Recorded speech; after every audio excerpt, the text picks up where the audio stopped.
name is Jamal May, and I'm from Aspiration Diploma Plus High School. And my question was, like, after all the success that you've achieved, like, how much hands-on work actually goes on? Like, where you actually have to do stuff yourself instead of just being like, oh, you go do this and you go do this. That's a good question. I think all of you will have different answers to that probably. So, Kimmy, you want to start it off? I started my business in my living room, and I put my wife through so much drama. She's in the back, and I mean, there's papers everywhere. What? Tell you sorry.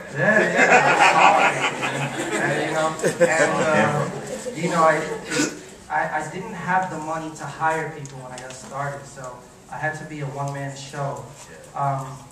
But you know, it goes back to saying, like, if you enjoy doing it, you would do it for free.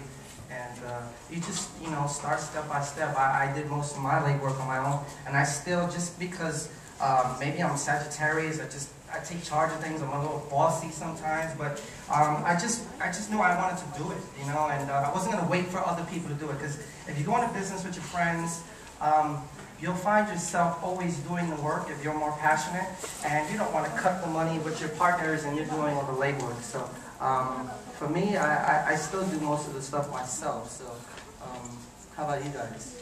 You know, it's interesting because you know, a lot of it, you start off working for free or as an assistant or an intern, something like that. I've always believed in hard work, you know, and to this day, I'm very hands-on. And my business world is two sides. It's the for-profit stuff I do, then it's the non-profit work I do. And on both sides, the non-profit stuff just means all the work I do in the community, specifically in Brooklyn and also around the country. But I can't imagine being a slacker. You know, I mean, I still get up at 5:30, 6 o'clock in the morning every single day. And I'm already working on the internet and sending emails out and getting ready for that day.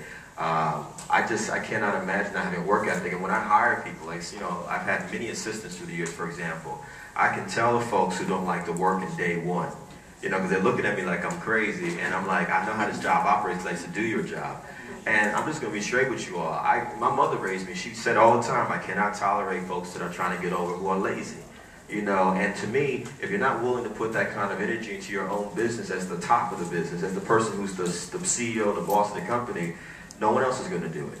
You know, it's just not going to happen. So I think it's really, really important that you, as the leader of that business, be a serious example for what you want to see. Because if you're slack, everyone else is going to be slack. And I've been to a lot of companies that have been run sloppily, and I always said it's a reflection of the people at the top of the company. You know, so that's the bottom line. Mark? I have a pretty big company with a lot of employees, and when I first started the business, I was airbrushing t-shirts, literally hands-on in my garage. And I've found over the years that never delegate a job to someone that you don't know how to do yourself. So I've had the good fortune in building my business that I've pretty much done every job that's needed in order to operate the business, from, you know, packing my own boxes and doing the shipping back in the day, to taking care of the financing and legal, to making gigantic mistakes, either like legally or accounting, where all of a sudden you're like, damn, I'm as smart as a lawyer. You know? But it took me having to lose this or take this L or you know, have this lawsuit to come to that. So my education came through doing. You know, I say it's due diligence through doing. And I'm not the type of creative leader that walks into a room and undermines the creative process by trying to claim that the work that the hardworking people around me are doing is mine. So I'm not going to give you the illusion that today with this giant staff that I touch everything. You can't. You can't do the kind of business I'm in at the scale of the business by touching everything. But I will say this, that when we suffer pitfalls and we have off times in our business, it's largely to Kevin's point because from the top, either we had our eye off the ball or we got too complacent. And it takes pulling up your sleeves and getting it done yourself. If it means authorizing a check to be signed, or if it means getting in there and design directing something that's just in a stagnant place. and that's the part of the process, you know. So you have to be willing to do all the dirty work, and I've been very lucky because you're only as tall as the people's shoulders you can stand on, and I've had an amazing. I've worked with amazing folks. I've had amazing partners over the years.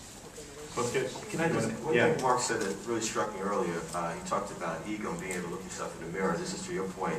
I'm at a point now where surround yourself with people who are as smart as you or smarter than you. I really stress that a lot, you know, and the folks that I work with now are so brilliant.